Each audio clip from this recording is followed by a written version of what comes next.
ในท้ายที่ผ่านมาที่ห้องหมอเมืองอาสาพรพี่น้องเสื้อซาดลาวอยู่ต่างประเทศคืออยู่ประเทศฝรั่งและประเทศแบนซิกซึ่งนำโดยทานนิสวาสสุมพลภักดีทานจันโทสุมพลภักดีพร้อมด้วยคณะทีมงานสมาคมเพื่อนมิตรปากเซ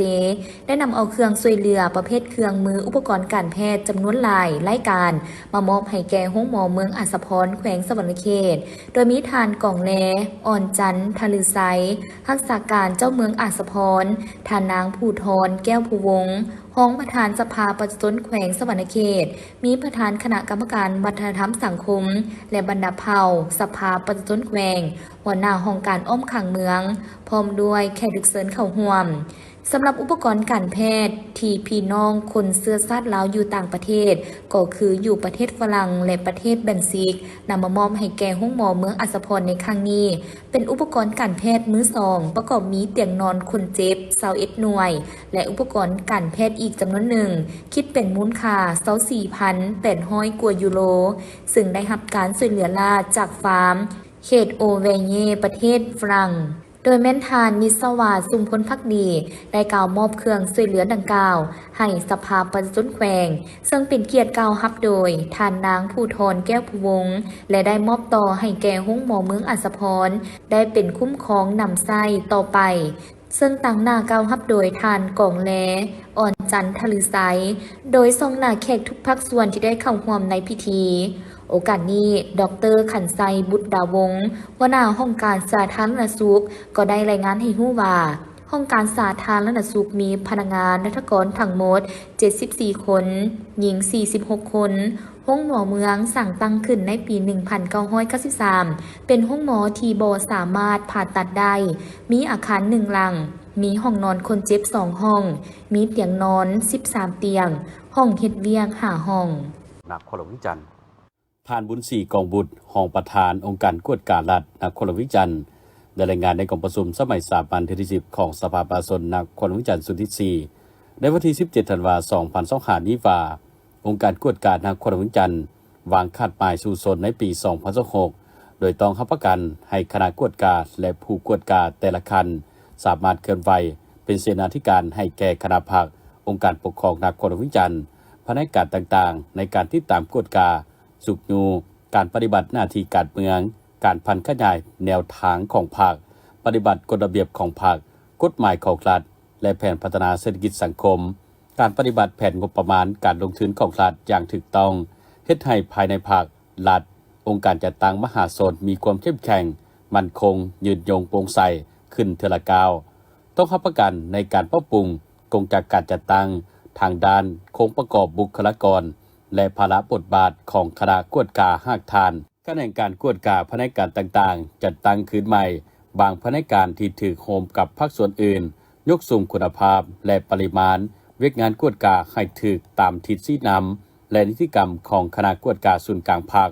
องค์การกวดกาแห่งรัฐอย่างครบถ้วนต้องรับประกันต่อการหันเปลี่ยนในความรับรู้เข้าใจและความรับผิดชอบนำพาโดยกงของคณะภาคองค์การปกครองภายในการต่อกับเวกงานกวดกาถือเอาเวกงานกวดกาให้เป็นหนึ่งในภาระบทบาทการนำพาของภาคการคุ้มครองของรัฐทิศพันกับทุกคงเขตเวกงานอย่างแท้จริงต้องยกสูงสติการมีส่วนร่วมของสังคมเข้าในเวกงานกวดกาให้หลายขึ้นต้องรับประกันต่อกับการแก้ไขผลการกวดกาให้เข้มงวดโปร่งใสถูกต้องตามระเบียบวินัยของพรรคและกฎหมายของรัฐคำแนะนำของศูนย์กลางภาคบรรดานโยบายระเบียบกฎหมายของรัฐให้กว้างขวางทั่วถึงทุกเป้าหมายติดพันกับการหันเป็นแผนเวียกละเอียดและเป็นรูปธรรมตัวจริงบนพื้นฐานในการที่ตามกฎกาสรุปรายการขันเทิงเป็นปกติซึ่งสาวพมการเมืองแนวคิดให้สมาชิกพรรคพนักงานรัฐกรโฆษณาเผยแพร่บรรดาเอกสารของพรรคกฎหมายและระเบียบการของรัฐที่พัวพันถึงเวกงานการกวดกาลงสู่หากฐานอย่างลึกซึ้งเพิ่มทวีเวกงานการที่ตามกฎกาสกัดกันและต้านการสอดราดบังลวงให้เป็นปกติต่อขึ้นกองประชุมได้จัดขึ้นในวันที่18ธันวาคม2025ที่นครหลวงเวียงจันทร์ภายใต้การเป็นประธานของดร.จันทราสุขสาครหัวหน้าสถาบันเลือดแห่งชาติองค์การกระแดงแห่งชาติลาวดร.นางวอนซูยองผู้อำนวยการใหญ่ศูนย์เลือดแห่งชาติองค์การกระแดงแห่งชาติสเกาหลี มีผู้แทนกองประชุมจากสภาแห่งชาติสำนักงานประธานประเทศสำนักงานนายกรัฐมนตรีต่างหน้ากระทรวงศูนย์กลางนักปลุกระดมเลือดและผู้บริจาคเลือดหลายครั้งพร้อมด้วยพนักงานหลักแหล่งจาก2 ภาคส่วนเข้าร่วมกองประชุมครั้งนี้แม่นเพื่อทบทวนคืนเกี่ยวกับนโยบายเลือดปัจจุบันและการกะเกี่ยมสร้างกฎหมายว่าด้วยเวียกงานเลือดของสปป.ลาวเพื่อเกี่ยมแลกเปลี่ยนบทเรียนกับการปลุกระดมจัดหาเลือดขององค์การกระแดงแห่งชาติลาวและองค์การกระแดงแห่งชาติเกาหลีเพื่อลงลึกทางด้านวิชาการที่เกี่ยวข้องซึ่งหัวข้อที่กองประชุมยกมาประกอบมีนโยบายเลือดแห่งชาติของสปป.ลาวประวัติและความเป็นมาของเวียกงานเลือดประวัติความเป็นมาเกี่ยวกับกฎหมายเลือดและนิติกรรมที่เกี่ยวข้องของเวียกงานเลือดบทเรียนเกี่ยวกับมาตรฐานการคุ้มครองความปลอดภัยเลือดขบวนการจัดการเลือดการกวดทดลองการกะเกี่ยมผลิตภัณฑ์เลือดการเก็บรักษาและการแจกจ่ายเลือดและการส่งเสริมการบริจาคเลือดอยู่เกาหลีสภาพการปลุกระดมเลือดและสนองเลือดเพียงพอปลอดภัยและทันเวลาของสปป.ลาวการประกอบความคิดเห็นของผู้เข้าร่วมกองประชุมต่อกับการปลุกระดมเลือดและการสร้างกฎหมายเลือดของสปป.ลาวลาไซหัวหน้าแผนกโยธาธิการและขนส่งนครหลวงจันทร์ได้เสนอร่างข้อตกลงของทานเจ้าของนครหลวงจันทร์ว่าด้วยการคุ้มครองระบบบำบัดน้ำเปื้อนในนครหลวงจันทร์ต่อกองประชุมสมัยสามัญที่10ของสภาประชาชนนครหลวงจันทร์สุดที่4ในวันที่17ธันวาคมนี้ซึ่งได้ยกให้เห็นถึงเหตุผลและความจำเป็นของการสร้างห่างข้อตกลงดังกล่าวซึ่งในระยะผ่านมาระบบการระบายน้ำฝุ่นและการระบายน้ำเปื้อนของนครหลวงจันทร์ยังปล่อยให้เป็นไปตามระบบธรรมชาติมือที่มีฝนตกแห้งก็จะเฮ็ดให้น้ำระบายบ่ทันเกิดมีสภาพการท่วมขังอังอ่อน้ำเปื้อนจากแหล่งต่างๆก็บ่สามารถได้รับการบำบัดเท่าที่ควรก่อนที่จะปล่อยลงสู่แหล่งน้ำธรรมชาติอันก็ให้เกิดมีกลิ่นเหม็นนอกจากนี้การเพิ่มขึ้นของปริมาณน้ำอังอ่อท่วมขังในฤดูฝนและกลิ่นเหม็นของน้ำเปื้อนก็ได้มีลักษณะที่ขึ้นหุ่นแห้งขึ้นและสร้างผลกระทบทั้งกงและทางอ้อมต่อการดำรงชีวิตของประชาชนการท่องเที่ยวและการพัฒนาแบบยืนยงของนครหลวงจันทร์ด้วยเหตุนั้นจึงจำเป็นจะต้องมีการก่อสร้างระบบบำบัดน้ำเปื้อนเพื่อนำเอาน้ำเปื้อนจากตัวเมืองไปบำบัดอยู่ในจุดเดียวเป็นการลดผ่อนผลกระทบอันที่บ่ดีต่อสุขภาพของคนสัตว์และระบบนิเวศอื่นตามห้องน้ำธรรมชาติเช่น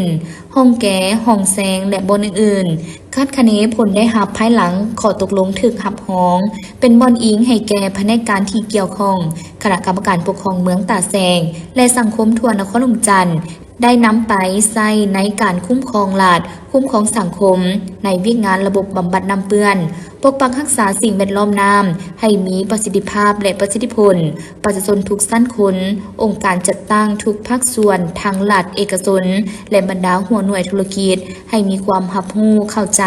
และมีความรับผิดชอบในการคุ้มครองระบบบำบัดน้ำเปื้อนอย่างถูกวิธีและประกอบส่วนในการคุ้มครองบริหารจัดการอย่างมีความเหมาะสมโดยบ่กระทบกับประชาชนที่มีรายรับต่ำเป็นบอนอิงให้แก่รัฐวิสาหกิจน้ำประปานครหลวงจันทร์ได้เข้าไปคุ้มครองบริหารระบบสายท่อระบบปั๊มสูบน้ำและโรงงานบำบัดน้ำเปื้อนให้มีความยืนยงสามารถนำใช้ได้อย่างยาวนานและสามารถแก้ไขปัญหาสิ่งแวดล้อมน้ำในตัวเมืองซึ่งจะเป็นใบหน้าใหม่ที่ลดผ่อนปัญหากลิ่นเหม็นย้อนน้ำเปื้อนตามห้องน้ำสาธารณะได้จากนั้นสมาชิกสภาแห่งชาติและสมาชิกสภาประชาชนนครหลวงจันทร์ได้ประกอบคำเห็นใส่ห่างข้อตกลงเพื่อให้มีเนื้อในครบถ้วนและสมบูรณ์แบบพร้อมนี้ยังได้ลงคะแนนเสียงรับพ้องเอาห่างข้อตกลงตื่นอีกกองประชุมจัดขึ้นในวันที่17ธันวาคม2025โดยภายใต้การเป็นประธานของปริญญาเอกสุวรรณีไสสนะประธานสภาประชาชนแขวงบริคำไซมีทานสอนธนูธรรมวงศ์เลขาพรรคแขวงบริคำไซมีสมาชิกสภาแห่งชาติประจำเขตเลือกตั้งที่11แขวงบริคำไซสมาชิกสภาประชาชนแขวงต่างหน้าแผนกการของแขวงและแขกถึกเชิญเข้าร่วมกองประชุมสมัยสามัญในครั้งนี้จะได้ดำเนินเป็นเวลา3 วัน วันเพื่อรับฟังการรายงานพิจารณารับร้องเอาปัญหาสำคัญพื้นฐานของแขวงเป็นต้นแมนพิจารณารับร้องเอาบทรายงานการจัดตั้งปฏิบัติแผนพัฒนาเศรษฐกิจสังคมและแผนงบประมาณของแขวงประจำปี 2025 และทิศทางแผนการประจำปี 2026 บทรายงานการเคลื่อนไหวเวียกงานประจำปี 2025 ประจำ5 ปีและทิศทางแผนการประจำปี 2026 และผลการกวดสอบบทสรุปขาดตัว การจัดตั้งปฏิบัติแผนงบประมาณประจำปี 2024 และการจัดตั้งปฏิบัติคำแนะนำขององค์การกวดสอบในปีผ่านมาขององค์การกวดสอบภาคกลาง2พิจารณารับร้องเอาบทรายงานการเคลื่อนไหววิกงานประจำปี 2025 ประจำ5 ปี และทิศทางแผนการประจำปี 2026 และผลการกวดกาตามผลการกวดสอบปี 2023 ขององค์การกวดการรัฐแขวงรับฟังการรายงานเกี่ยวกับการจัดตั้งปฏิบัติวาระแห่งชาติว่าด้วยการแก้ไขความยุ่งยากทางด้านเศรษฐกิจการเงินระยะ 5 ปี และทิศทางต่อหน้ารับฟังการรายงานเกี่ยวกับรายงานการจัดตั้งปฏิบัติวาระแห่งชาติว่าด้วยการแก้ไขปัญหายาเสพติดในระยะ 5 ปี และทิศทางต่อหน้าพิจารณารับร้องเอาบทรายงานการเคลื่อนไหวเวียกงานประจำปี 2025 ประจำ5 ปี และทิศทางแผนการประจำปี 2026 ขององค์การอัยการประจำแขวงบทรายงานการเคลื่อนไหวเวียกงานประจำปี 2025 ประจำ5 ปี และทิศทางแผนการประจำปี 2026 ของศาลประจำแขวงพิจารณารับร้องเอาบทรายงานการจัดตั้งปฏิบัติแผนการเคลื่อนไหวเวียกงานประจำปี 2025 ประจำ5 ปี ของสภาประชาชนแขวงสุดที่ 4 และเวียกจุดสุมฮอดกองประชุมทั้งปฐุมมฤกษ์ของสภาประชาชนแขวงสุดที่ 5 ที่ทั้งแผนการประจำปี 2026 รับฟังการประกอบคำเห็นของแนวราวสั่งชาติแขวงและองค์การจัดตั้งมหาชนต่อบทรายงานการจัดตั้งปฏิบัติแผนการเคลื่อนไหวเวียกงานประจำปี 2025 ประจำ5 ปี ของสภาประชาชนแขวงสุดที่ 4 และเวียกงานจุดซุ่มฮอดกองประชุมข้างปฐมฤกษ์ของสภาประชาชนแขวงสุดที่ 5 ที่ทั้งแผนการประจำปี 2026 พิจารณารับร้องเอาการจัดตั้งตาแซงตามการเสนอของคณะกรรมการปกครองแขวงพร้อมนี้กองประชุมยังจะได้รับฟังการอธิบายชี้แจงจากการนำของแขวงภายในการที่เกี่ยวของจำนวนหนึ่งต่อคำซักถามของบรรดาสมาชิกสภาประชาชนแขวงตื่นอีก2030 กองประชุมได้จัดขึ้นในระหว่างวันที่ 15-16 ธันวาคม 2025 นี้โดยการเป็นประธานร่วมของปริญญาเอกสินทศรแสงจันทวงศ์หัวหน้าแผนกงานและสวัสดิการสังคมแขวงขับมวนท่านคริสเตียนแมตเซอร์ที่ปรึกษาสากลองค์การลุกสบวกประจำแขวงขับมวนท่านพรสวรรค์ใส่สมแพงหัวหน้าแผนกป้องกันภัยพิบัติกรมสังคมสงเคราะห์กระทรวงแรงงานและสวัสดิการสังคมมีบรรดาภาคส่วนที่เกี่ยวข้องเข้าร่วมกองประชุมครั้งนี้ซึ่งบรรดาทานที่เข้าร่วมได้พร้อมกันรับฟังเอกสารห่างยุทธศาสตร์ลดผ่อนความเสี่ยงภัยพิบัติของแขวงขับมวนวิสัยทัศน์5 ปี 2026-2030 ยุทธศาสตร์การลดผ่อนความเสี่ยงภัยพิบัติของแขวงขับมวนฮอดปี 2030 สร้างความเข้มแข็งให้แก่เวกงานป้องกัน